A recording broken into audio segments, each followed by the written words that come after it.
Welcome back to how I fixed World of Warcraft for a TTRPG. If this is your first video, this is how I rebooted the world of Azeroth and beyond for a tabletop RPG campaign I'm running on Discord with a couple of friends. One of my primary goals was to rebuild things to make it a more believable world, but also to make it serve a TTRPG better, as well as the specific needs of my players. If this isn't your first video, you might be wondering, what the hell is going on here? Why am I looking at this room? Why am I looking at this hamster? Well, I'm going to say this. Welcome to my living room! Kind of. Not really, of course, because, I'm not really a hamster. Don't tell anyone. But, I thought that maybe I could try something new. I could try to give you some kind of face to look at. And I don't quite want to plaster my face all over the internet still. But I figured that having some kind of avatar to look at while I'm talking could maybe you connect to it a little bit more. But also I'm trying something new in that I am not scripting this. This is largely unscripted. When I did the Xal'atath video, the video about Xal'atath, pretty much the reaction to the questline that showed up on the PTR recently, it was largely unscripted, and I think I kind of sound better, I speak better when I'm not scripting this, because somehow when I'm reading text off of a page, I'm somehow doing much worse at English. I don't know how. Maybe I don't notice that I'm saying things wrong when I'm not scripting this, but I felt like I could try do this largely unscripted. I still have like a point list of things that I want to talk about, so I have some kind of guidance, so I don't just completely ramble on about random things.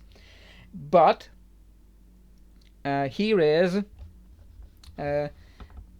something that I wanted to talk about, because the recent PTR questline that I talked about in the Xal'atath video, it spurred me to make this first before I return to the Eastern Kingdoms and to Stormwind and this stuff. I wanted to talk about the old gods, because the Xal'atath questline made some reveals about the old gods. So I was brought back to the topic. The Void video is still like kind of lingering in the background. I will probably return to it later. But here are the old gods, the topic that we are more familiar with. The old gods are Warcraft's idea of eldritch horror. And generally, I love eldritch horror. I love the themes, the topics of this, man's insignificance in the cosmos. Or, how these cosmic uncaring entities that don't really... Warcraft really always did like eldritch horror light, because old gods are supposed to represent these eldritch entities but that don't care about us, but the old gods kind of really care about us. Like, they really spend a lot of time trying to corrupt us, trying to talk to us, make us crazy. This is the thing that I feel like a lot of the people who read eldritch horror don't get, and including the people who write the old gods in World of Warcraft. The elder things like Cthulhu and Yogg-Saron, they don't drive you crazy because they want you to be crazy, because they like people being crazy. They drive you crazy in the same way that trying to input a wrong file format into the wrong program on a computer corrupts that computer. They drive you crazy because your brain cannot process what it is looking at. It sees a mass of flesh and eyes and tentacles because it just can't comprehend what it's really looking at, and it's trying to make sense of it, and it causes this garbled, messy image. I just hit something, I hope that wasn't too loud. That's why they drive you crazy in Lovecraft's and the other shared works. They're really kind of flanderized in World of Warcraft from the very start, but still, there is that sense of the eldritch horror that I do like that remains here. And I wanted to talk about how the old gods were represented from the start, and about how they are represented now, and what's been going on with them. So, as I usually do with these how I fixed something in the World of Warcraft videos, is that I like to talk about the history first. The meta history in the setting.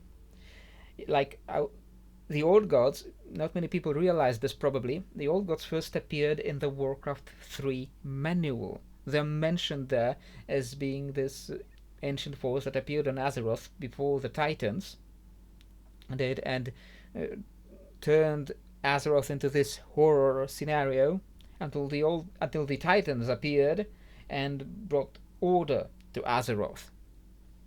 And funny thing, not very funny, but interesting thing about them here is that in the Warcraft 3 manual it was mentioned that there were 5 old gods, that there were 5 of them, and I think it was in the manual there that one of them was supposed to be dead, and nowadays the number is not really all that clear, but we'll get back to that. So, like, we don't know what really happened to the 5th one, because when we get to World of Warcraft, we eventually get 4 of them.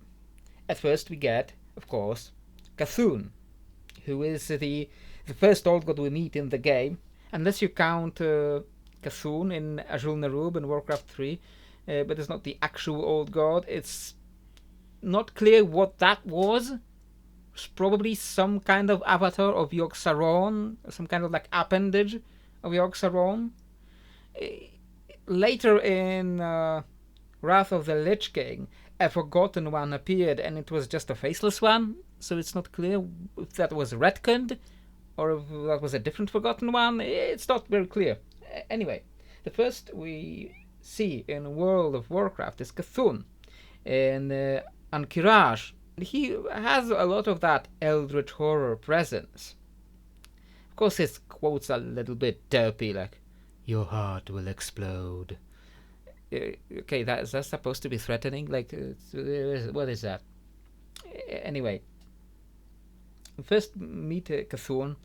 He does have some of those very strong eldritch horror elements, but like it happens in World of Warcraft, we just kill him. And that's really it. People speculated for a very long time that C'Thun wasn't really dead. That is, like, his influence lingered in the world, like he would eventually just regenerate and return after like centuries or millennia. But then we later learned that they're actually dead. End of topic. That comes much later in Battle for Azeroth. We get to that. So C'Thun was great. And also another character that was speculated to be an old god at the time was Hakkar. Hakkar, not the Houndmaster, Hakkar the Soul Flayer, because we have to have 2 Hakkars in Warcraft. Hakkar the Soul Flayer was speculated at that time that he was an old god, before it was really clarified what the old gods are like, because Hakkar was also called the Faceless One. And Faceless One are of course connected to the old gods. So, and in the end, Hakkar wasn't an old god, but there was an idea that he was lingering somewhere in there. That Hakkar was somehow tied to the Emerald Nightmare. That Hakkar was connected to the old gods. In the canon, in the World of Warcraft, we never actually see that clear. Like, Hakkar is just kind of there. We kill him because he's in our way in Zul'Gurub. It's not really clear if he was really connected to the Nightmare and the old gods.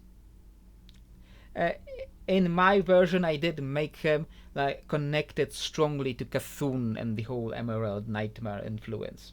In my version, C'Thun is responsible for the Emerald Nightmare, not N'Zoth, because it was supposed to be the original idea that C'Thun was causing the Emerald Nightmare. So that's the one change I did. But to get back to the canon old gods and their history in World of Warcraft, the next old god we see is Yogg-Saron. And Yogg-Saron was done great. It was probably the best representation of an eldritch horror. He still dies at the end. That's not very satisfying. But it was probably the best presentation, especially at the actual fight with him, when you see that avatar Sarah. Of course, when we first meet her, we meet her like right in front of Yogg-Saron's prison, so it's immediately suspicious, and she's telling like, be vicious, be violent. So it's very obvious that she's not a good person. And I think I would have preferred, what could have made Yogg-Saron better if Sarah appeared earlier, like if she led us through Stone Peaks perhaps, or if she led us through Ulduar and she built some rapport, some trust with us. That could have improved Yogg-Saron even more. And in the end, Sarah was still great, especially because, because of that one famous line. You know the line I'm talking about. The famous line when she finally reveals what she really is. I am the lucid dream, the monster in your nightmares, the fiend of 1,000 faces. Cower before my true form, bow down before the god of death. The slow turn, the slow like phasing through that Sarah voice into the Yogg-Saron voice as he emerges from the pool and reveals the toothy maws. That was great. That was probably one of the greatest moments in a raid in World of Warcraft that wasn't like emotional storytelling moment. There was a great cinematography, there was a great scenery that really represented the threat and the essence of the character that we are facing. And I loved how Yogg-Saron was done. That was great. Now the next old god we met was a little bit of a disappointment, because it was N'Zoth.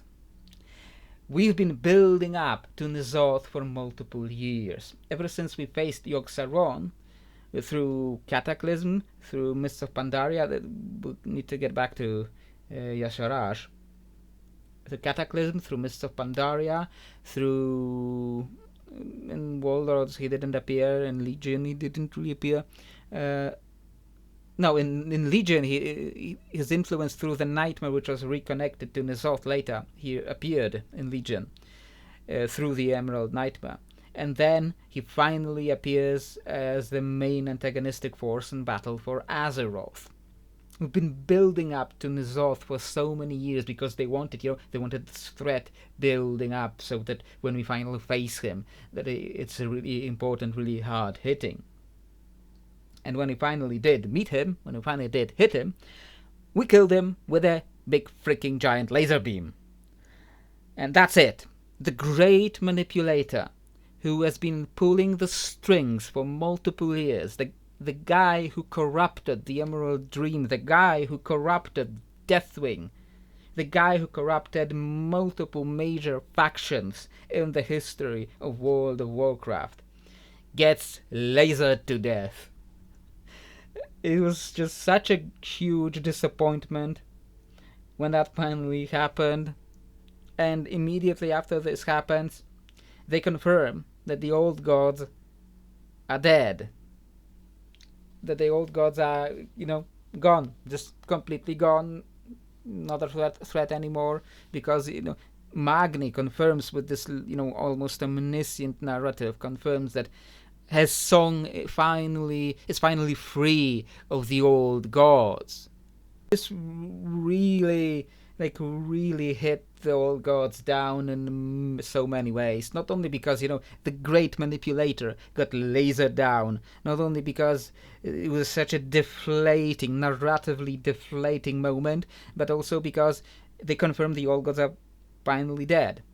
See, this is one of the major things with the Eldritch Horror, that you can't actually properly kill them. Because what was the quote? What is dead can never die. I'm googling it right now. No, that is Game of Thrones. That is not dead which can eternal lie. And with strange eons even death may die. That quote. And even in World of Warcraft, we had quotes from the Faceless Ones that belonged to Yogg-Saron that they do not live, they do not die, they are outside the cycle. And then they all die. A lot of that eldritch threat, completely deflated in a single moment. And on the way there, we also saw other things. We did see an old god that was mostly dead, but not really dead, because I'm talking about Yogg-Saron, who appears kind of in midst of Pandaria. His lingering influence remains as the Shah, and we kill off all the Shah. Garrosh picks up the heart of Yogg-Saron, and it turns out that the old god is still somehow alive through that heart, and is like trying to corrupt Garrosh. And he's still, in the end, Garrosh does his own choices, his own errors. It's not corrupted, driven mad by the old gods, and I appreciated that. But the heart of Yogg-Saron was still an influence that was there, and he was still not completely dead. Even after, as we later learn in the Chronicle, Aman'thul, the Titan himself, reached down from the sky. You can't see my hand right now, even on the hamster avatar, because I don't have any hands drawn on him. Aman'thul reached down into Azeroth, grabbed the Yogg-Saron, and ripped him out of the planet, and tossed him out, popped him like a zit. And that an old god has died, but I thought that was a really great kinematic narrative moment that really gave you the sense of the scale of the adventure, of the horror, of the everything. But when he died, first there was still the heart of Yogg-Saron, there was still the Shah that were remains of his influence, and the place where he sat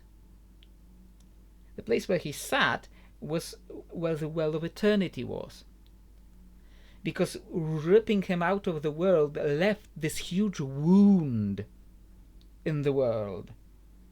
And that wound bled azurite, which mixed later with water and created the Well of Eternity. And his death left these mythical consequences. But when we just hit Cthulhu with a sword 1,000 times, or hit Yogg-Saron with a hammer 1,000 times, they just die. No complications. They just pop over, and that's it. And Battle for Azeroth confirms that they are actually really properly dead. We turns out that Aman'thul didn't need to do the whole zit popping. He should have just grabbed some Titan Forged and told them to hammer Yogg-Saron down, and we would be all fine. World of Warcraft in so many ways is always so self-defeating. It sets up something great and then absolutely fails to deliver on it, either through the MMO problems of the MMO format, or just through poor writing. They write themselves into a corner and don't know how to get out of that. And there are other problems with N'Zoth besides this ending. This could be a whole other video about how Nazjatar, as presented in World of Warcraft, makes no sense.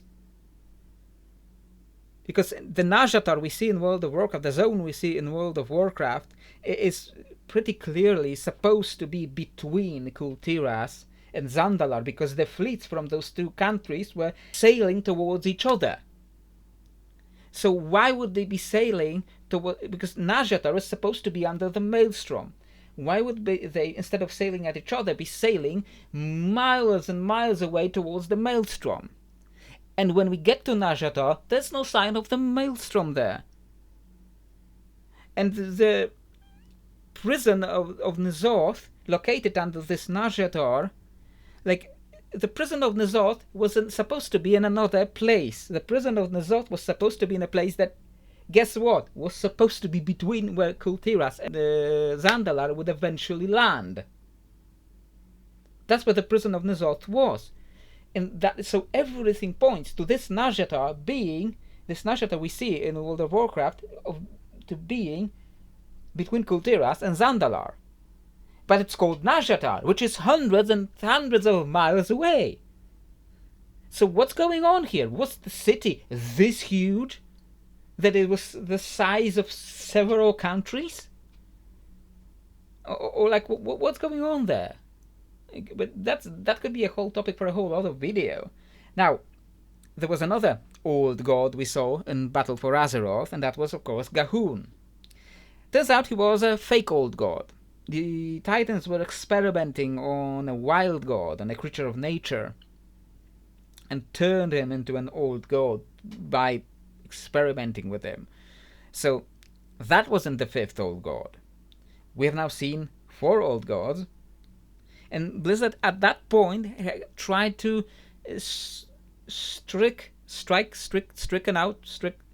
Blizzard tried to strike out any mentions of 5 old gods because they didn't want to be constrained to that number. They probably were happy with the 4 they had. But still, 5 is a very nice number. You know, it makes sense that there was also a theory back in the day that they were somehow sitting in this pentagram. It was later disproven, but anyway, now because of what we see in the War Within, we were asking ourselves a question. Is perhaps Xal'atath the missing 5th old god? And the recent questline shown through lore walking in the PTR for patch 11.1.7 reveals that Xal'atath doesn't appear to be an old god, something probably equal in power to them, but not actually an old god, because the old gods all look like we know them to look. They look like these giant mounds of flesh, these giant cancer tumors.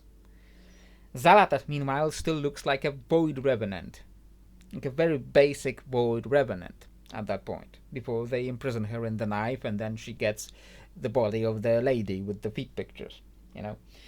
And so that quest reveals that Xal'atath still isn't that 5th old god that we're missing. But perhaps it could be argued that she was one of the same kind of things, but the other 4 took these fleshy bodies that she refused, and it was seen as some kind of rebellion from them when they took those fleshy bodies, and she was still supposed to be kind of the 5th missing old god because she was the same kind of thing until they weren't. It's not very clear yet what is all that supposed to mean. But in the end, in canon, we don't see that 5th old god. So now it's time to get back to how I fixed the old gods in World of Warcraft. What I changed, what I added. And we need to get back to the canon origins of the old gods. And what a lot of people didn't like in the Chronicle was the reveal of the origins of the old gods, and that they apparently were flung out of the void randomly into the cosmos to land on random planets and try to corrupt them. I have to agree that sounds kind of silly that these old gods, these ancient, powerful, eldritch creatures, they were just, they just flung randomly, like pieces of crap randomly flung out of a black hole somewhere, and they just land randomly on the world, and if they're lucky they happen upon a world so like Azeroth or Telogros and corrupt it. But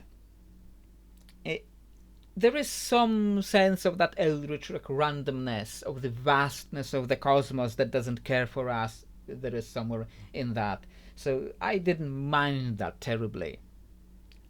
So I kept that in my version, in my reboot, and now the old gods were still flung out of the void randomly into the cosmos until they latch onto something. But in my version, when they were flung out, They first were these orbs of pure darkness. These pure orbs of darkness land on a world and start seeding in that shadowy corruption into the world. They start to lure people in with the promises of power or with promises of becoming one with something greater. And when people are drawn in into those orbs of pure darkness, they're drawn, literally drawn into it, torn apart and pulled into the void being. And as the mass of these people drawn into it reach a critical mass, the old god initiates a convergence event. Yes, I stole something from the Dead Space setting. Convergence is very inspired by the Dead Space and the markers and the convergence. So I also called it the convergence. The old god initiates this massive event where it pulls all the people around it, all the creatures it has corrupted, pulls it into itself, and as all this flesh is merged into this shadowy being, it turns into this massive, cancerous, tumorous mass of writhing flesh and eyes and tentacles and maws. And that is how the old gods are formed in my reboot. When the old gods first arrive on Azeroth, they met one of the few races, probably the first race that existed on Azeroth at this point, and that race was called either the Aurelids or the First Ones. So yes, I didn't completely remove the First Ones as such from my reboot, but I made them into the first race that lived on Azeroth, and they looked kind of squiddy. So when all of these people got pulled into the old god, it got kind of squiddy, and that's where all the merciless ones and faceless ones, that's where they get their forms. They get from these tentacled beings from the ancient pre-old god Azeroth. And after this convergence, when they spread their influence, that's when everything continues as we know it in canon. The Titans come to Azeroth, see that it is this prime world soul, and try to cleanse it, try to purge it of the old god corruption. So, now there is the question, so was there a fifth old god, besides the four we know? And my answer is yes, there was the fifth old god, but he failed to initiate that convergence. He failed to gather that critical mass. So he ended up stuck underground as just this orb of pure darkness, where there weren't enough people around him to initiate that convergence. So when all the people, but eventually after thousands of years, people arrive, exiles from Suramar, arrive and create their own kingdom above it, and still underground, but they create the kingdom around this pure orb of darkness, which the Grand Magistrix Dinarea, that exile from Suramar, she siphons the power of that void to empower herself and her people to avoid the withering caused by their separation from the Nightwell and from all the other sources of arcane magic. She uses that to create her own kingdom that we called Undermar or Volthalas for the whole kingdom, the kingdom of these dark elves living underground under the Broken Isles. It was part of my Dark Below storyline, the whole Ajakir expansion kind of season that I did in my game. Of course, as you might expect, that didn't go very well for them in the end. By the time we arrive, this unborn old god, the stillborn god as it was called, or in Shathyar called Yarkash, the stillborn god, he starts gathering enough power to almost initiate that convergence event. And eventually, The convergence initiates and starts pooling thousands of people that were seeded with that corruption from the old god, and they start pooling into the orb of darkness, and it threatens to finally give birth to that final fifth old god, who would be completely unchained and uncontrolled. So the adventurers come down there, they stop the convergence, they destroy this personality of the stillborn god, and all that's left is just a pure empty space where the convergence was stopped. And which is also how it was revealed to the players where the old gods come from. Now, there are some other remaining topics about that.